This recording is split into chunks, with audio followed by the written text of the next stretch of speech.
राधे राधे सभी को, आप सभी का मेरे चैनल में खुशी की लाइफ खुशी के साथ बहुत बहुत स्वागत है। तो आप सभी का मेरे इस छोटे से सिंपल से लाइफ में बहुत बहुत स्वागत है। सिंपल तो लाइफ वैसे किसी की भी नहीं होती, सबकी स्पेशल होती है, बस उसको स्पेशल बनाना होता है।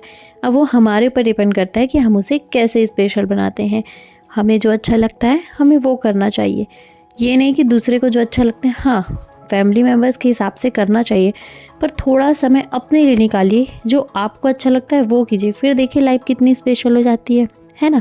तो ये व्लॉग शाम का है और शाम को बज रहे थे 5 करीबन, और मैंने चाय पिया, बाकी को मिल्क दिया, मिल्क पाउडर मिला के, और उसके बाद फिर हमने दिया बत्ती किया, पूजा किया। पूजा करने के बाद जो आप भी आरती ले लीजिए।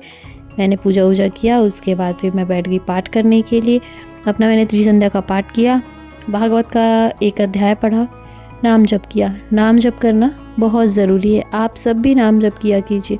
नाम जप करने से बहुत सारी चीज़ें परिवर्तन होती, ये मैंने खुद ही देखा है अपने जीवन में। अपने शरीर, अपने मानसिक परेशानी, जो भी परेशानी है जीवन में, उन सभी से धीरे धीरे करके मुक्ति मिलती जाती है, क्योंकि कहीं ना कहीं हमारे कर्म कटने लगते हैं जब हम नाम जप करते हैं, और कर्म कटते हैं तो कहीं ना कहीं उससे जो आने वाली परेशानियां हैं वो भी कटने लगती है। नाम जप बहुत जरूरी। भागवत का एक अध्याय भी करना चाहिए सभी को। भागवत तो हमें रोज ही पढ़ना चाहिए, एक अध्याय बहुत ज़रूरी है पढ़ना।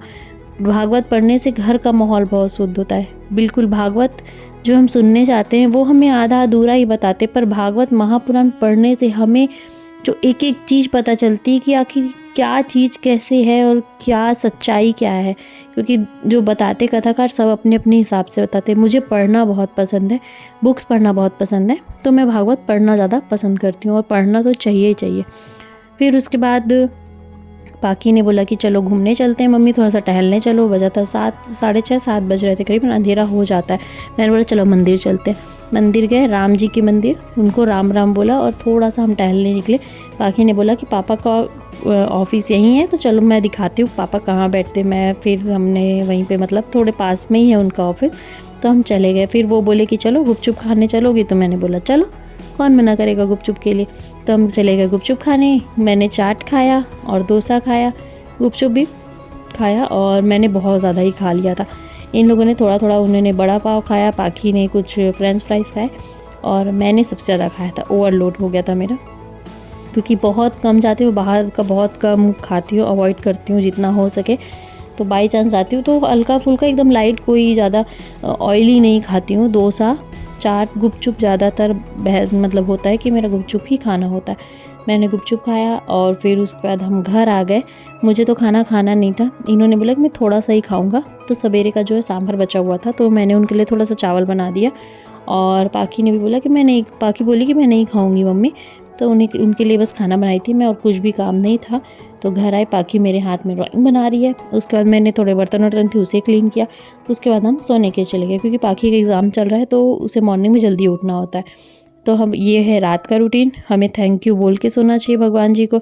हम हमेशा कंप्लेन करते हैं, भगवान जी हमें ये क्यों नहीं दिया, वो क्यों नहीं दिया, लेकिन जो आपके पास है, क्या आपने कभी थैंक यू बोला है उस चीज़ के लिए? थैंक यू बोलना शुरू कीजिए। देखिए जो आपके पास नहीं है ना, वो भी आपके पास आने लग जाएगा।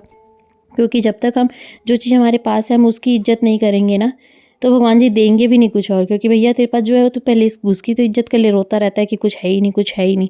इतना कुछ तो दे रखा है मैंने, घर है, छत है, हाथ पैर सही सलामत है, पैसा है, 2 रोटी खाने को मिल रहा है, इतना ही काफ़ी है, कपड़े पहनने को है। दुनिया में तो कितने लोग हैं जो ये सब कुछ भी नहीं है उनके पास, है ना। तो थैंक यू बोलना बहुत ज़रूरी है।